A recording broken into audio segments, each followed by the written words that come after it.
Can we have a look on the top 5 contestants? First, I want to talk about Jasmine.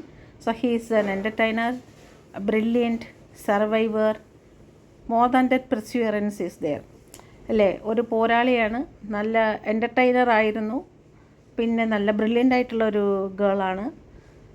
എല്ലാം സഹിച്ച് പക്വതയോടെ മുന്നേറാനുള്ള ഒരിതുണ്ട്. അവൾ പറഞ്ഞ വാക്കുകളും ഒക്കെ നമുക്ക് തിരിച്ചിപ്പോൾ ഓർക്കുമ്പോൾ അത് ഒരു എൻജോയ് ചെയ്യാൻ പറ്റുന്നുണ്ട്. അടുത്തത് വന്നിട്ട് നമ്മുടെ ജിൻഡോവും അതുപോലെ തന്നെയാണ്, നല്ല എൻ്റർടൈൻ ചെയ്ത് കൊണ്ടുപോയ ഒരു കണ്ടസ്റ്റൻ്റാണ്. പിന്നെ കുറേ മാറ്റി മാറ്റി പറയും, അത് ജിൻഡോയുടെ ഗെയിമാണ്.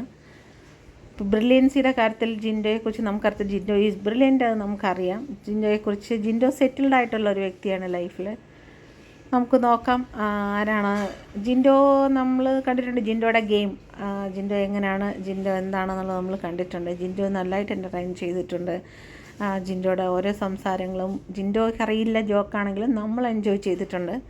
പിന്നെ അടുത്തത് വന്നിട്ട് അർജുൻ ഈസ് ഓൾസോ നല്ലൊരു എൻ്റർടൈനറാണ്. പിന്നെ കുറേ കാലം സൈലൻ്റ് ആയിട്ടിരിക്കുകയായിരുന്നു, അത്ര വലിയ ആക്റ്റീവൊന്നും ആയിരുന്നില്ല.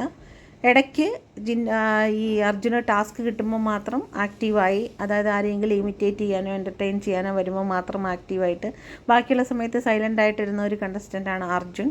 അഭിഷേക് അതുപോലെ തന്നെ മ്യൂട്ടായിട്ടുള്ള ഒരു വ്യക്തിയായിരുന്നു, ടാസ്കിൽ മാത്രം പെർഫോം ചെയ്ത് മുന്നോട്ട് വന്ന ഒരാളാണ് അഭിഷേക്. ലുക്കിംഗ് വെരി ഹാൻസം, അർജുനാണെങ്കിലും ലുക്കിംഗ് വെരി ഹാൻസം. അടുത്ത ഋഷിയാണ്. ഋഷിയെക്കുറിച്ച് ഒന്നും പറയാനില്ല, ഇനിയും പേഴ്സണാലിറ്റി ഡെവലപ്പ് ചെയ്യാനുള്ള ഒരു വ്യക്തിയാണ്. ഒന്നിനെക്കുറിച്ചും സ്വന്തമായിട്ട് അഭിപ്രായമില്ലാത്ത, സ്വന്തം സ്റ്റാൻഡില്ലാത്ത, ആരെന്ത് പറഞ്ഞാലും അത് ശരിയാണ് എനിക്കറിയാമെന്ന് പറഞ്ഞു. കാരണം ഋഷി എന്ന് പറഞ്ഞ വ്യക്തിയെ എനിക്ക് ഭയങ്കര ഇഷ്ടമായിരുന്നു. കാരണം ഞാൻ ഉപ്പും മുളകും കണ്ടിന്യൂസ് അല്ലെങ്കിലും വാച്ച് ചെയ്തുകൊണ്ടിരുന്ന ഒരു വ്യക്തിയാണ്. അതിൽ ആദ്യം വന്നപ്പം ഋഷിയായിരുന്നു ഏറ്റവും ഇഷ്ടം.